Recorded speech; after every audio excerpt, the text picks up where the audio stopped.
People often wonder about the noises they hear during an adjustment. They ask if it's the same noise that their knees and other joints make when they get up and down. Many think back to their parents warning them about popping their knuckles out of fear getting arthritis. Let's see what could be the reason. Generally, your joints can make a variety of sounds: popping, cracking, grinding, and snapping. The joints that crack are the knuckles, knees, ankles, back, and neck. There are different reasons why these joints sound off.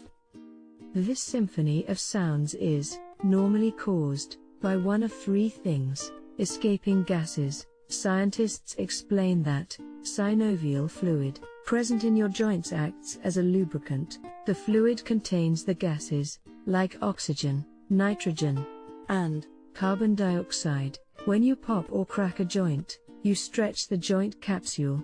Gas is rapidly released, which forms bubbles. In order to crack the same knuckle again, you have to wait until the gases return to the synovial fluid.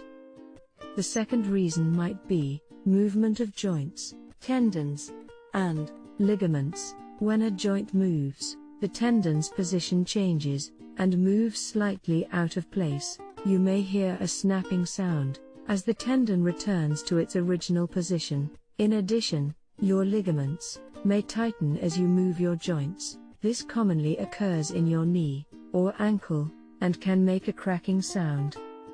The other reason might be rough surfaces also make joints crack. Arthritic joints make sounds caused by the loss of smooth cartilage and the roughness of the joint surface. Is joint cracking harmful?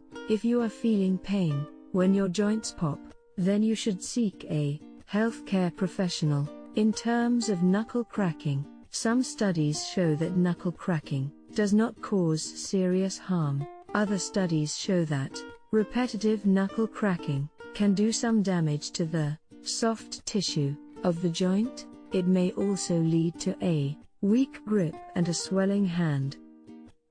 Thank you so much for watching. Don't forget to like, share, and subscribe, and stay updated.